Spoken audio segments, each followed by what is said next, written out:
"This is the happiest day of my life," my husband said as he toasted my pregnant sister. Then she announced he's the father and demanded financial support. So I called my lawyer right in front of everyone. Now she's begging me for help, but I shut the door in her face. Hi, Reddit. I don't even know how to process what just happened. My name is Claire, I'm 31, and until tonight, I thought my life was normal. Not perfect, my marriage had its rough patches, and my family has always been complicated. But I never expected my world to implode at my sister's baby shower. Emily and I have never been close. She's the golden child, our stepmother's favorite, the one who could do no wrong. Meanwhile, I was always the responsible one. The one expected to be the rock, the provider, the fixer. It's been that way since we were kids. Emily got dance lessons, designer clothes, a car for her 16th birthday. I got lectures about hard work and earning my place in the world. She got love. I got expectations. But I never resented her, not really. I told myself I didn't care, that I was better for not needing validation the way she did. I was wrong. I stood there, champagne glass in hand, surrounded by pastel balloons and a room full of people cooing over my glowing, pregnant sister. My husband, Ryan, was at the front of it all, his arm around her as if he belonged there. Then he lifted his glass. "To the woman carrying the most precious gift of all," Ryan said, his voice warm, reverent. "This is the happiest day of my life." Applause. Laughter. My father clapped him on the back, my stepmother beamed with pride. And me? I just stood there, frozen. It wasn't the words themselves that gutted me. It was the way he looked at her. The same way he used to look at me. "Congratulations, sis," I forced out when she reached me, her manicured fingers resting on her belly. "I didn't realize you and Ryan were so close." Her smile was a little too sharp. "Oh, we've been closer than you think." I barely heard my stepmother swoop in with a saccharine laugh, saying, "Claire, darling, let's not make this about you." I should have walked away. Should have thrown my drink in Ryan's face and left. But I didn't. Because some desperate, deluded part of me still hoped there was an explanation. Then Ryan handed Emily a gift. A small velvet box, tied with a gold ribbon. She made a show of gasping as she lifted the lid. Inside was a delicate gold bracelet, inscribed with 3 words. "For the mother of my child." The room spun. A roaring filled my ears. Ryan turned to me, his smile faltering. "Babe, But I was already gone. I don't remember walking out. One second, I was in that suffocating room, drowning in the whispers and knowing glances. The next, I was outside, gasping for air, the cold night air biting my skin. "Claire." Ryan's voice cut through the noise of my pulse pounding in my ears. Heavy footsteps followed as he caught up to me in the driveway. "Just wait, please. Let me explain." I whirled around so fast he nearly ran into me. "Explain?" My voice cracked. "You just gave my sister a bracelet calling her the mother of your child. What the hell is there to explain?" His mouth opened, then closed. For the first time in our 5-year marriage, Ryan looked truly afraid. "It's not," he scrubbed a hand through his hair, glancing back toward the house where people were starting to peek out the windows. "Not here. Let's just go home, okay? We'll talk." I let out a hollow laugh. "Home? With you?" The front door opened, and she stepped out. Emily. She didn't look embarrassed or guilty. She looked smug. "Claire, don't be so dramatic," she purred, her arms crossed over her belly like a queen surveying her kingdom. "You're making a scene." I lunged before I even realized what I was doing.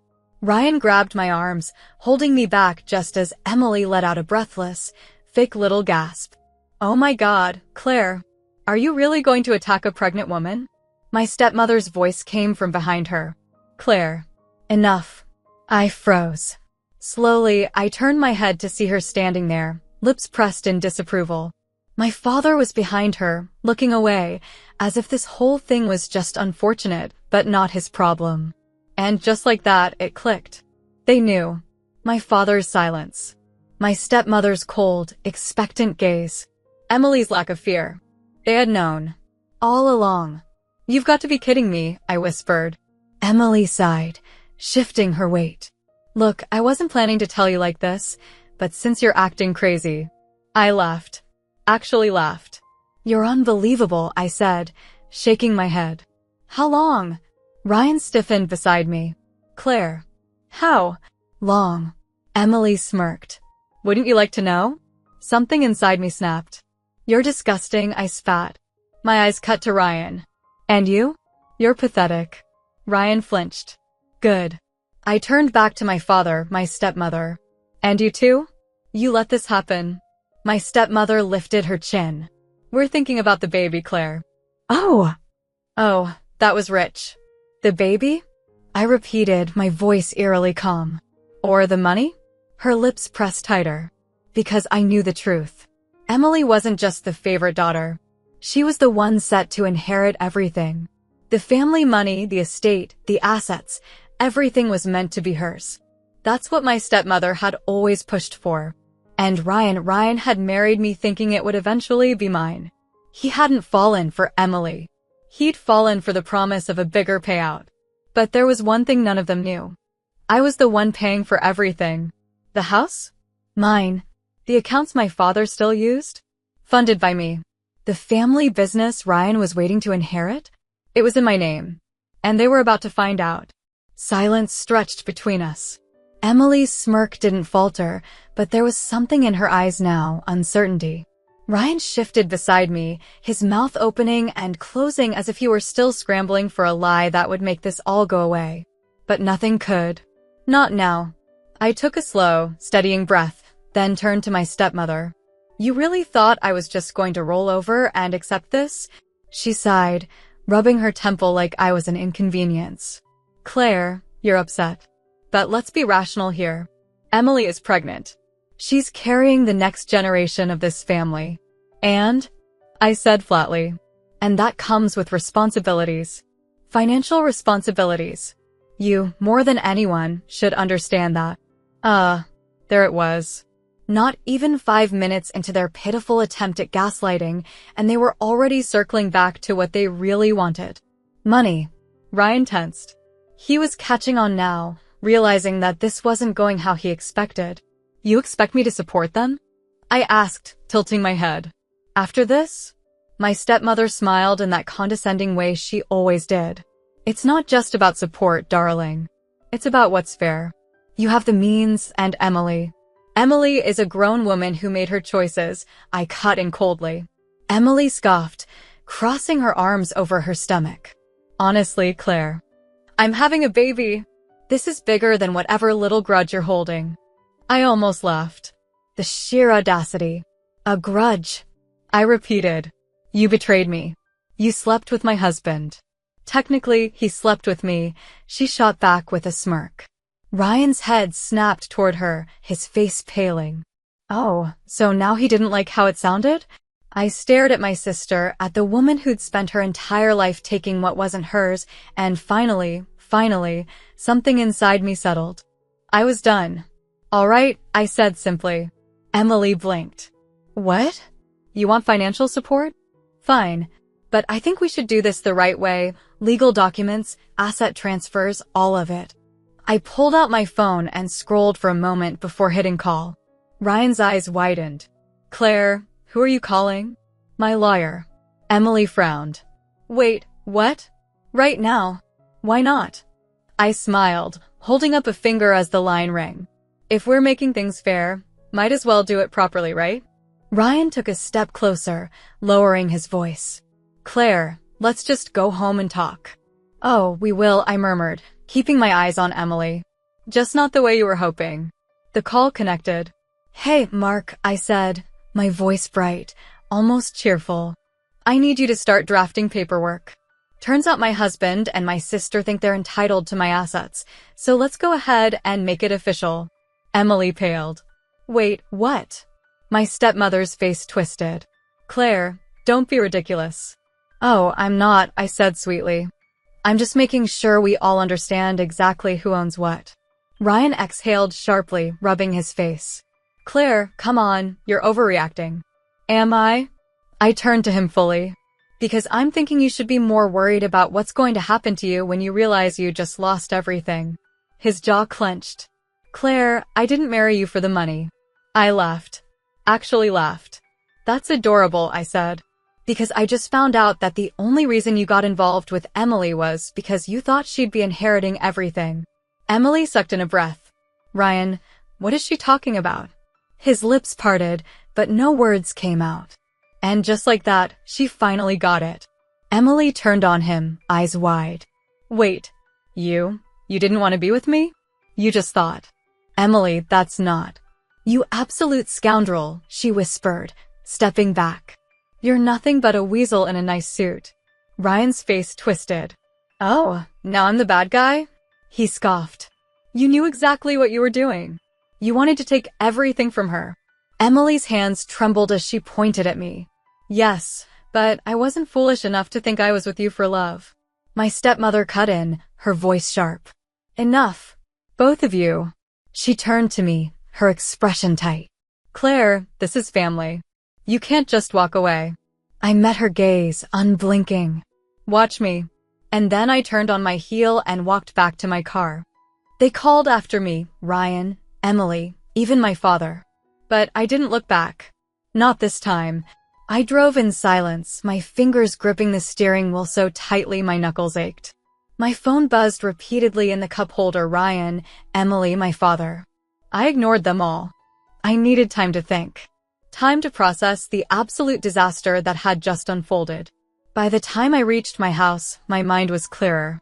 Not calm, no. The rage still simmered just beneath the surface, but focused.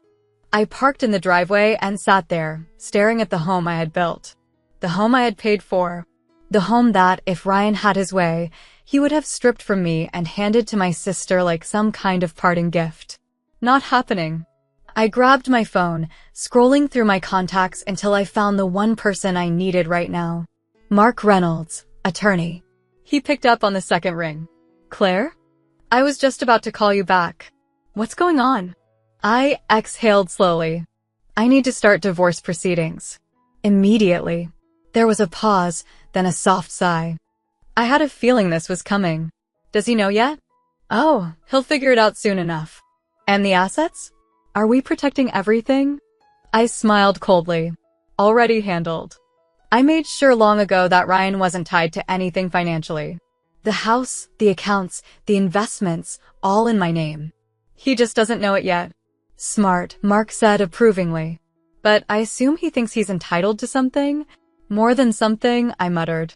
He thinks he's entitled to everything. Mark let out a low whistle. Then I suggest we make this airtight. Come to my office first thing in the morning. We'll get the paperwork started. And Claire? Don't let him manipulate you. He's going to try.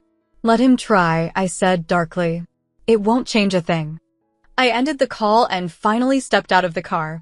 The crisp night air did little to cool the fire burning inside me. I walked into my house and locked the door behind me, leaning against it for a moment. Then, as if the universe couldn't let me have even a second of peace, someone knocked. Not just knocked, pounded. I closed my eyes, already knowing who it was. I opened the door just enough to see Ryan standing there, his face tight with frustration, his jaw clenched. Claire, let's talk.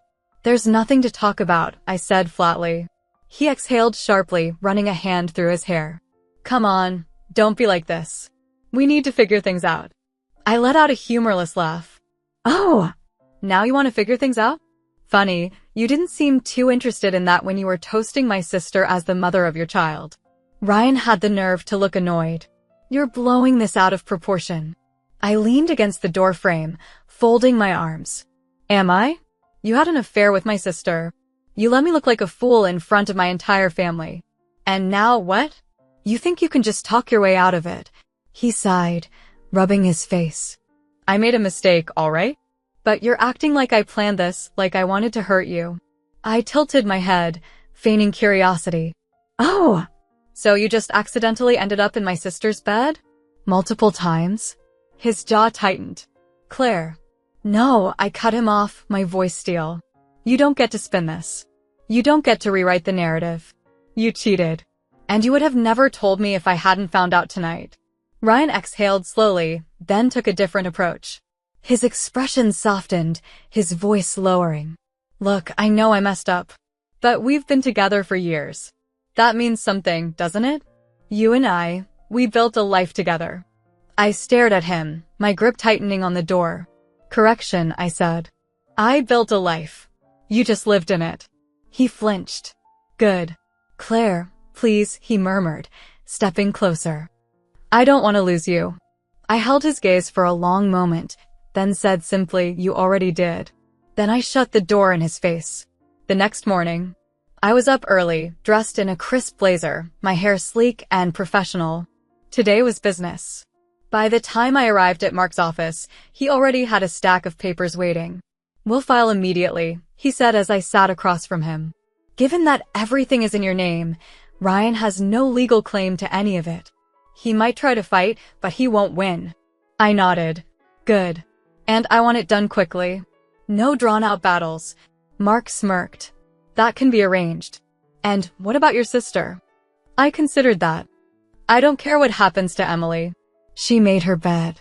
He tapped a pen against his desk. You might not have to do anything. Once Ryan realizes he's not getting a cent from you, he'll turn on her. It's just a matter of time. I leaned back in my chair, the thought sending a cold sword of satisfaction through me. Let him. 2 weeks later.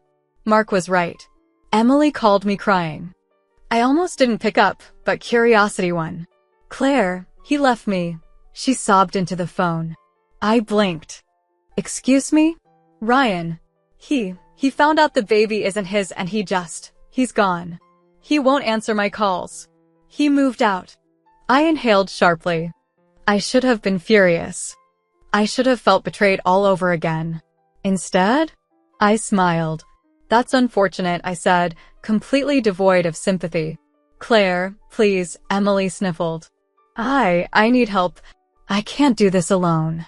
I stared at the wall, letting her desperation sink in.